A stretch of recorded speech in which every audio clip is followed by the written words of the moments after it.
Fast Forward, the inside story on the Albert Square affair. Diane and Paul talk about their first meeting and go behind the scenes of EastEnders. Fast forward. Visit Top of the Pops, find out how they put the show together and get our boss poster and song words. Fast forward. Enter our competition to meet the Big Fun Boys and your last chance to register your own Children in Need disco. Fast forward. Loads of cartoons and prizes in the BBC Fast Forward magazine, out now. Fast forward. Something's up. What's up with you then? What's up with me then? Yeah, what's up with you then? I'll tell you what's up with me then. I'm right round off then. As Baldric turns Bolshevik? And you mustn't do that to me, sir, because that is a bourgeois act of repression, sir. What? George goes formal. I feel fantastic.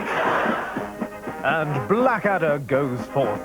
Tonight, 9:30 on 1.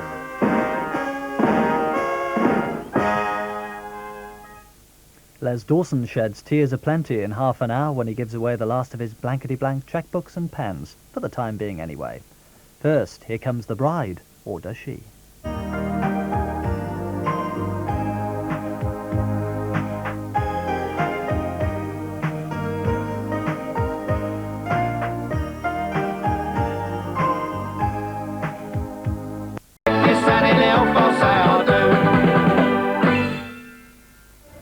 Look, Pauline Quirk is Sharon. Linda Robson is Tracy. Just don't want this stuff in my ass.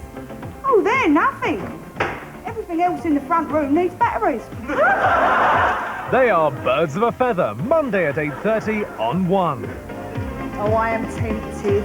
You must have it. It's so you.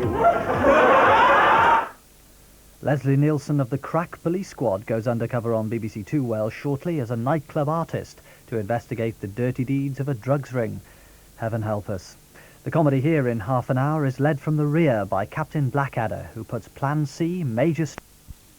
has criticised the selection of the Welsh Commonwealth Games team. He says top athletes have been ignored, even though plenty of committee members will go to New Zealand.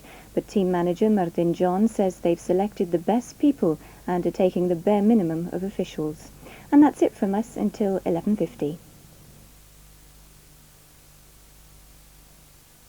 Hello to how does the old saying go, a good October and a good blast to blow the oak, the acorn and the mast, and perhaps a few hazelnuts as well. Well, I don't think it'll actually be quite a blast, but nonetheless there'll be some strong to gale force winds over many northern parts of the country, more especially Scotland, Northern Ireland and Northern England, but for the south the winds should be much gentler. And the isobars on the weather chart confirm those strong winds, the isobars fairly tightly packed together. We have this weather front. It's moving fairly erratically, but it is going to work its way southwards, though mind you it may take some time before it clears all these southern and southeastern counties of England during tomorrow. In fact, it'll probably give quite a bit of cloud and some patches of rain during much of the day. Come back to tonight then for the detail.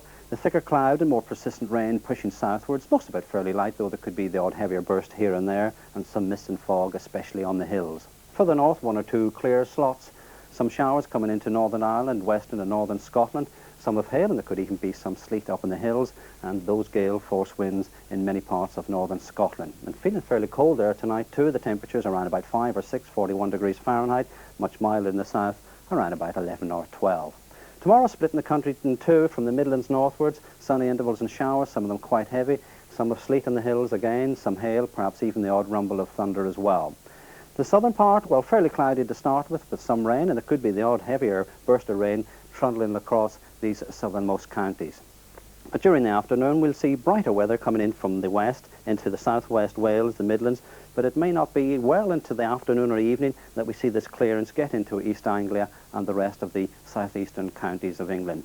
Once again, looking at those fairly strong winds coming from the west and northwest, up to gale force in many of these exposed coasts and hills across Scotland, Northern Ireland and Northern England. And once again, feeling fairly cold up here. The temperature's only around 10 degrees Celsius, that's 50 degrees Fahrenheit. Down in the south, around about 15 or 16, that's 61. That's it from me. Good night to you.